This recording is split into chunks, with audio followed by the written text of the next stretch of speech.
Good morning. I want to specify at the beginning of this press conference that this is an ongoing investigation. And I want to start off with saying things are not always as they appear. One of the most infamous true crime cases of the last decade was that of Gypsy Rose Blanchard. And when she does speak in Waukesha County Court, she sounds like a child. 2103 West Volunteer Way. But Gypsy Blanchard is an adult. Although authorities aren't sure exactly how old she is, it's likely somewhere between 19 and 23. Gypsy Rose, the meek girl with the eerily squeaky high-pitched voice who plotted her own mother's murder by convincing her internet boyfriend, an autistic man with low-level IQ named Nick Godejohn, to assist her in the unthinkable crime.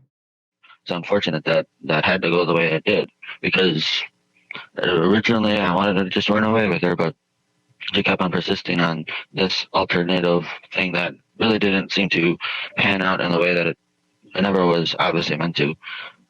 Yeah. This is actually kind of the first time I've been honest. Besides being honest, my attorneys, even that, I haven't been completely honest with them. So. The public was mesmerized as countless documentaries and dramatized scripted series hit streaming networks. HBO's Mommy, Dead and Dearest, Hulu's The Act, and another called Gypsy's Revenge, all telling us Gypsy was heinously medically and emotionally abused by her mother, who suffered from a condition called Munchausen by proxy. Gypsy Rose was up for the death penalty, but this systematic medical abuse, this alleged Munchausen by proxy diagnosis her attorneys claimed her mother suffered from, was the key to getting her a sweet plea deal. No other case to look at. We had no precedent for this.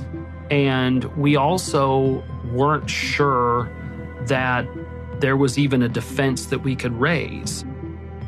If we went to trial and we lost, Gypsy would die in prison. She would spend the rest of her life behind bars. It's relief. At the very beginning of this, there was the question of the death penalty on the table.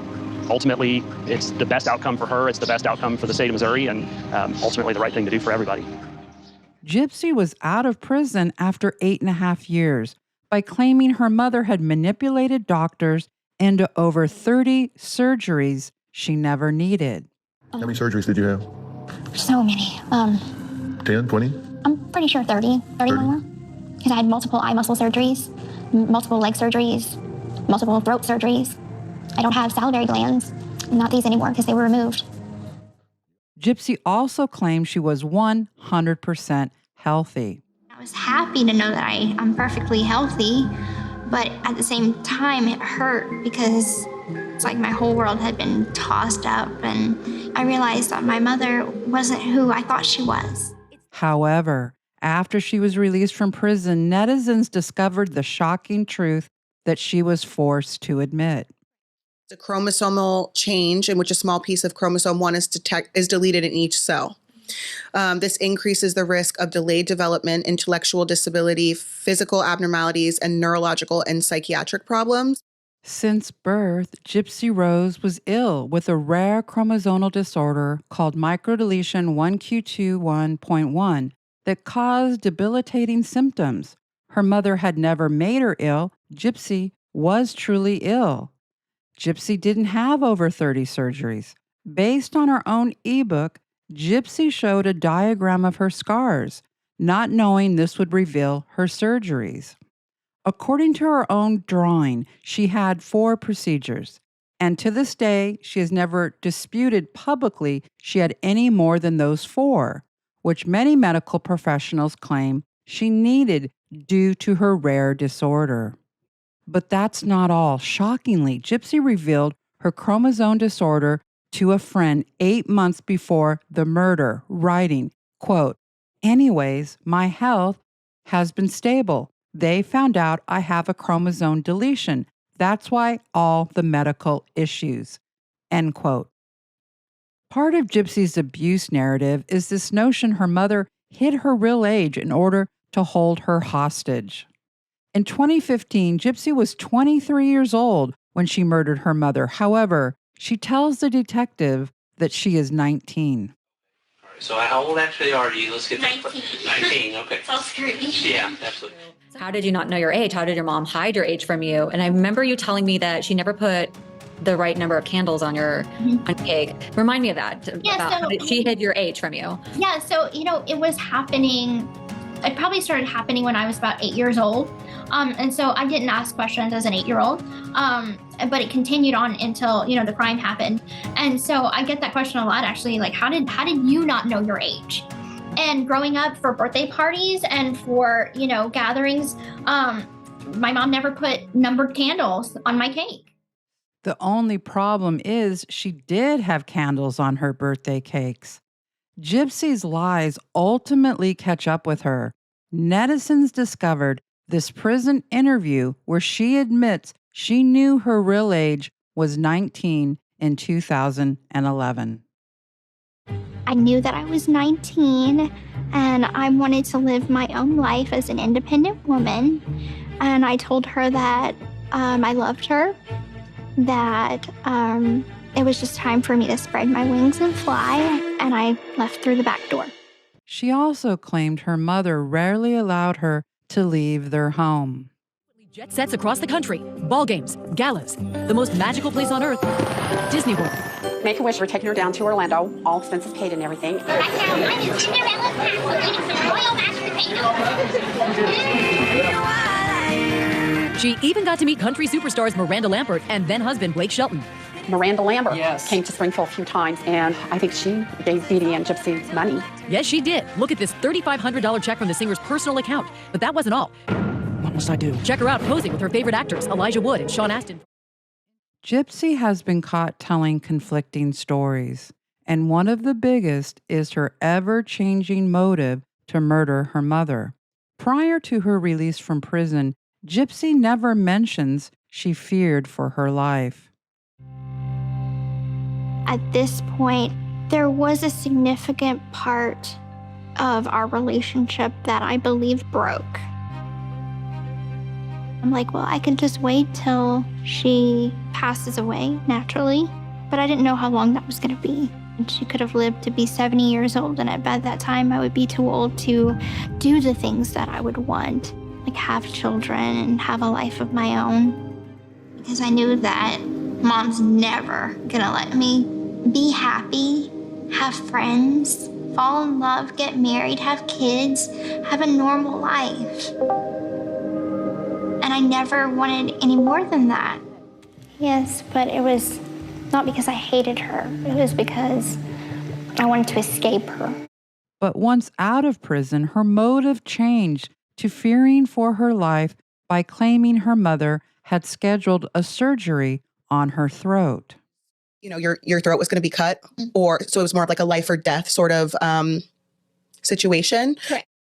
Here's how Gypsy describes her motive in her audio book. This unnecessary exploratory surgery on my voice box felt most threatening to me. Any slip of the hand could leave me voiceless, mute forever. This is what I believed. This is what I felt. This is when the thought finally came.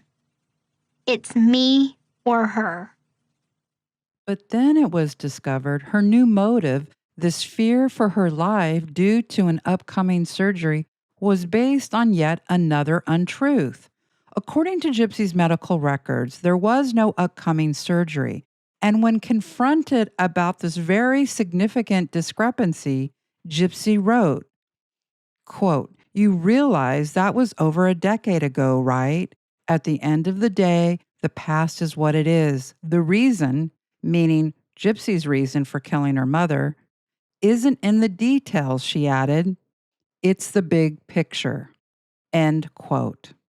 Then we have the two medical experts who claim Dee Dee Blanchard had Munchausen by proxy, Dr. Mark Feldman and Dr. John Fabian, who based their opinions on faulty information, namely that Gypsy was 100% healthy.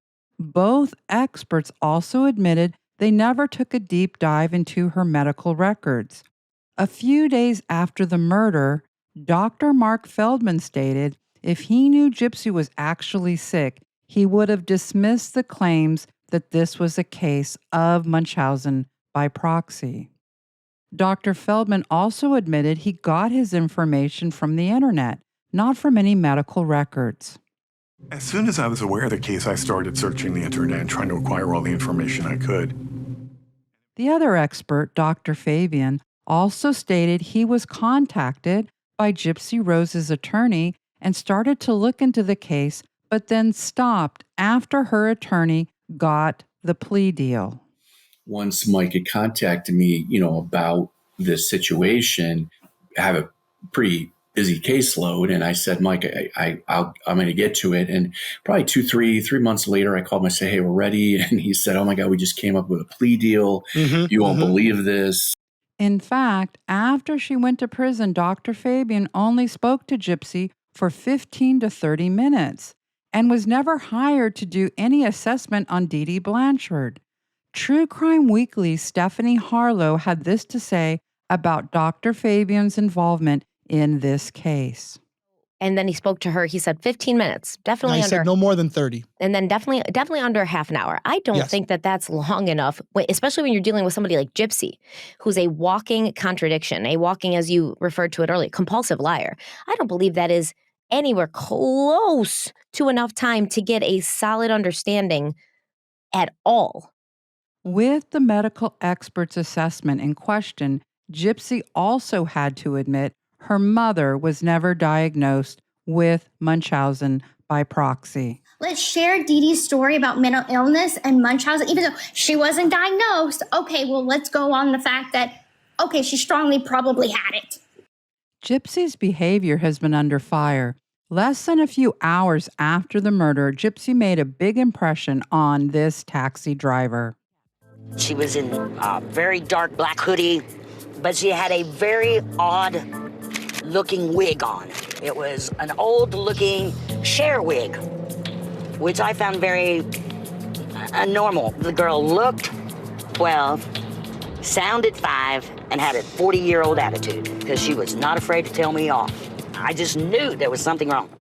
Still dressed in their blood-stained clothes, as they got to the motel, Nick started to feel remorse. Gypsy shockingly used sex to console her autistic boyfriend. Hi, honey. I'm feeling it. He's eating a brownie. But later he will be eating me. While in prison, even the group Bikers Against Child Abuse pulled their support of Gypsy's attempt to get out early, telling the convicted murderer her overall behavior behind bars had been troublesome and she had shown little to no remorse. Since her release, and faced with mounting backlash from netizens demanding the truth, Gypsy continued to vilify the mother she murdered. Everything that people label me as on this app, my mother was 10 times full, and I should not have to pay for the sins of her fucked up choices in life. That was her. This crazy Blanchard. I'm sorry. She was a fucking con artist, and she was a shit piece of mom. Like, she was not a good mom. As online pressure mounted for Gypsy to come clean and tell the truth, she doubled down by comparing herself to Christ being crucified on the cross. I try and model Christ-like behavior. I go to church on Sundays. I read my Bible. I try to model the path of Jesus. I really do. But if you think on it, and you just think on it for a second, crucified Jesus because they didn't believe that he was the Messiah. And if he would have just said, I am not the Messiah, I'm just a mortal man, they wouldn't have crucified him. But he died because he died in his truth. Period. Now let that sit with people. And like I said, I'm not saying I'm anything like Jesus. I'm not Christ. I'm not saying that. I'm just saying that you crucify someone for not conforming to what you want to believe that they are. Every documentary and scripted series about Gypsy has been based on faulty assumptions and outright lies.